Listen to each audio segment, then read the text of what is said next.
KKMD 513화 CJ-3호기 비행에도 성공한 KF-21 보라매, 이제 초음속 비행을 향해 간다. 작년 7월 19일 초도 비행에 성공한 KF-21 보라매는 2026년부터 양산 계획이 잡혀 있습니다. 양산까지 3년 남짓 남았다는 말은 남은 기간 동안 해야 할 일들이 산더미처럼 쌓여 있다는 뜻이기도 합니다.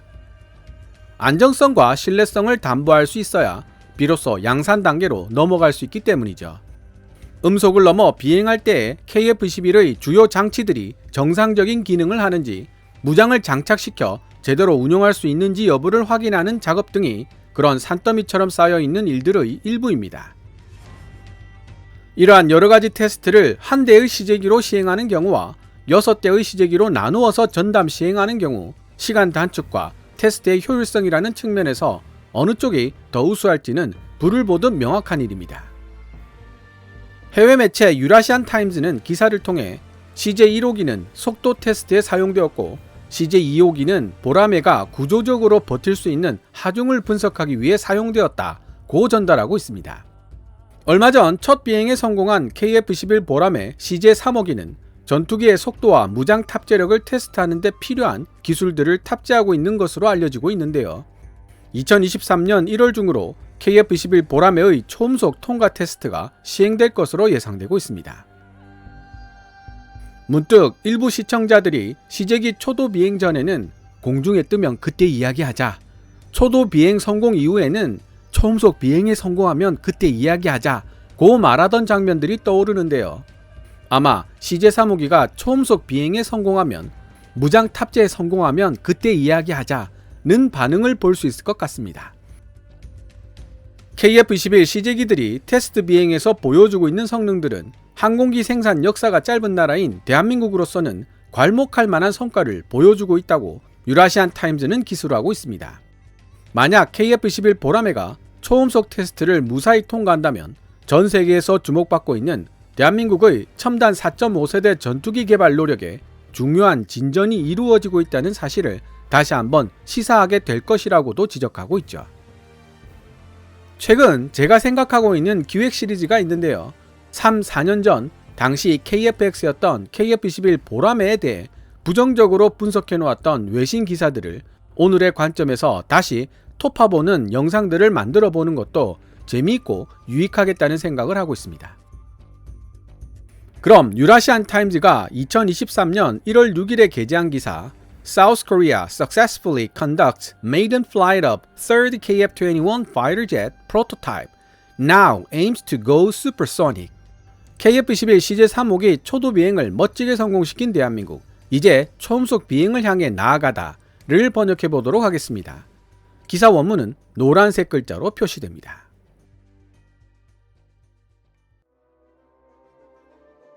지난 2023년 1월 5일 대한민국이 자체 개발한 국산 전투기 KF-21 보라매 CJ-3호기가 무사히 첫 비행을 완료했으며 전 세계의 이목을 끌고 있는 대한민국의 차세대 전투기 프로그램 보라매의 개발에 상당한 진전이 있었음을 시사했다. 대한민국 무기 조달을 책임지고 있는 방위사업청의 발표에 따르면 KF-21 보라매 CJ-3호기는 서울에서 약 300km 남쪽으로 떨어진 사천에 위치한 공군 제3 훈련 비행단에서 이륙한 후 37분 동안 비행했다고 한다. KF-21 CJ-1호기는 지난 2022년 7월 19일 초도 비행에 성공했고 CJ-2호기는 이후 2022년 11월에 초도 비행을 실시했다. CJ-1, 2호기와는 달리 CJ-3호기의 경우 전투기의 속도와 무장 탑재력을 테스트하는 데 필요한 기술들을 탑재하고 있어 추가적인 전투기 성능 테스트를 향한 길을 열어주고 있다고 방사청은 설명했다. CJ-3호기가 등장하기 전까지 CJ-1호기는 속도 테스트에만 사용되었고 CJ-2호기는 KF-21 보라매가 구조적으로 버틸 수 있는 하중을 분석하기 위해 사용되었다. 대한민국 방사청은 올해 2023년 상반기 중에 1, 2, 3호기를 제외한 나머지 3대의 시제기를 추가적으로 투입하여 단계적으로 테스트할 예정이며 2026년 2월까지 총 2,000회의 테스트가 계획되어 있다고 말했다. 오랫동안 차세대 한국형 전투기 개발 사업 일명 KFX로 불려온 이 프로그램은 대한민국과 인도네시아가 공동으로 개발하고 있으며 각고의 노력 끝에 KF-21 보라매를 생산하는 데 성공했다. 대한민국 정부가 KF-21 보라매 프로젝트의 지분 80%를 보유하고 있는 반면 인도네시아 정부는 나머지 20%의 지분만 보유하고 있다. 2015년에 시작된 8조 8천억 원 규모의 KF-21 프로젝트는 대한민국 공군이 보유하고 있는 구형 F4 및 F5 전투기를 대체할 수 있는 초음속 전투기를 개발하여 양산하는 것을 목표로 하고 있다.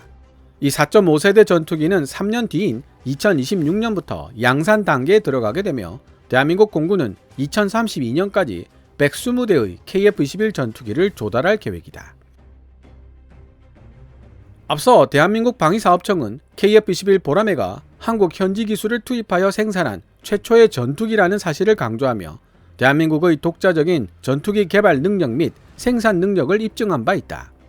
게다가 KF-21 보라매라는 공중 플랫폼과 이와 관련된 각종 항공우주 기술의 확보는 FA-50 같은 기존 전투기들을 개량하고 천룡 ALCM 및 한국형 공대공 미사일 같은 각종 무장들을 국내에서 개발 및 생산할 수 있게 만드는 발판 역할을 하게 될 것이다.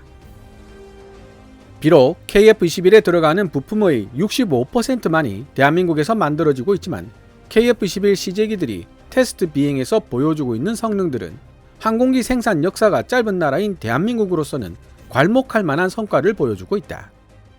미국, 러시아, 중국, 일본, 프랑스, 스웨덴 6개 국가와 영국, 독일, 이탈리아, 스페인의 4개 유럽 국가 연합들만이 첨단 초음속 제트 전투기를 생산하고 비행시킨 유일한 나라들이다.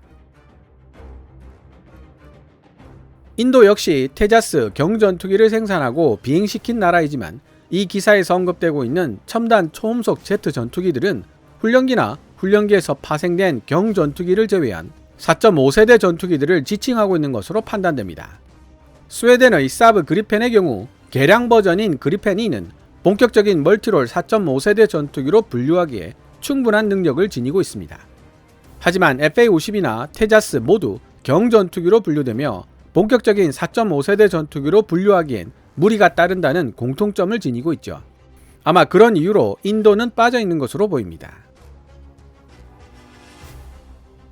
KF-21 보라매는 대한민국 공군의 공격력과 방어력을 월등하게 향상시키게 될 것이다.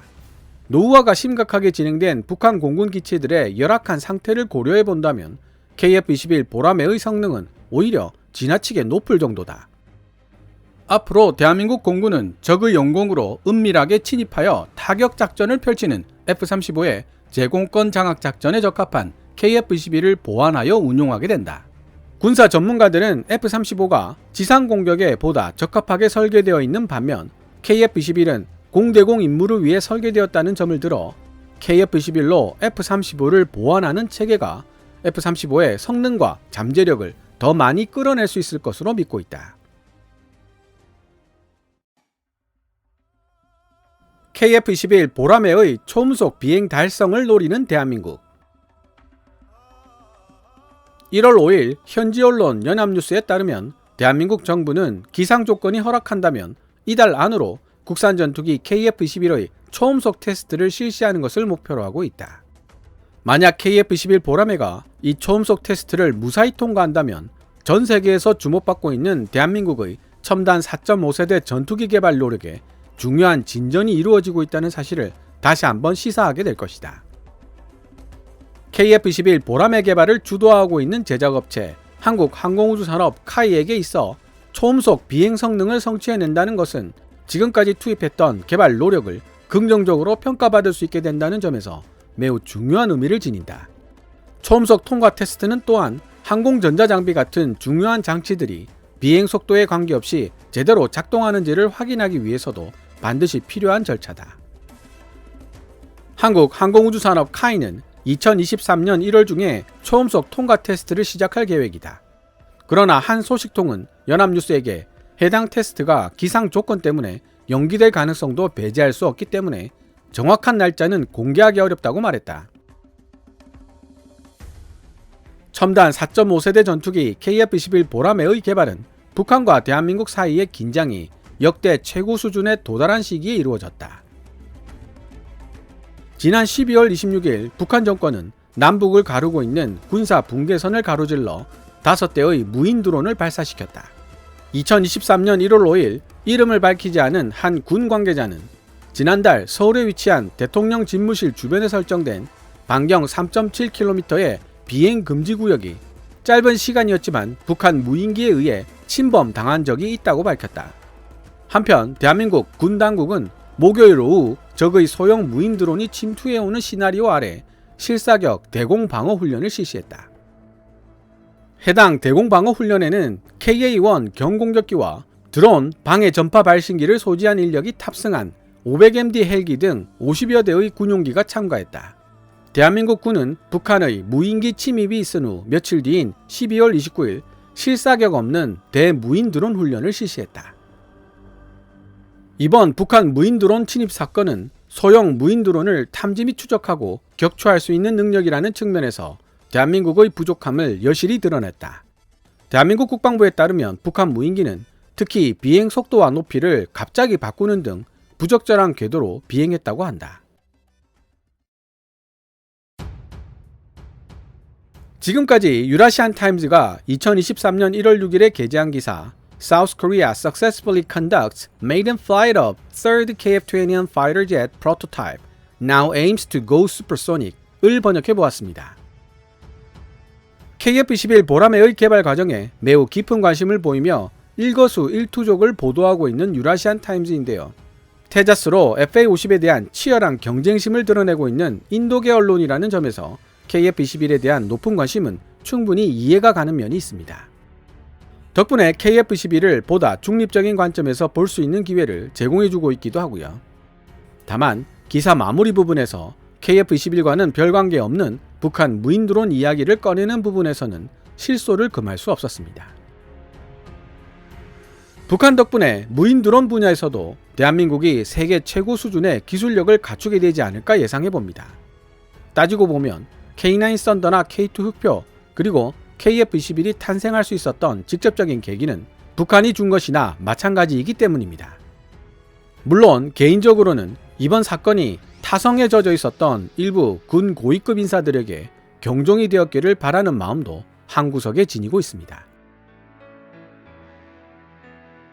KKMD에서 준비한 내용은 여기까지입니다. 방송되었던 내용들은 KKMD 공식 블로그 kkmdtstory.com에서도 만나보실 수 있으니 구글 검색창에서 KKMD를 검색해 보시기 바랍니다. KKMD는 여러분들께서 챙겨봐 주시는 광고 수익으로 운영되고 있으며 영상 제작을 지원하고 싶다면 후원 멤버로 가입해 주시면 됩니다. 지금까지 시청해 주셔서 감사합니다. Kevin's Military Channel KKMD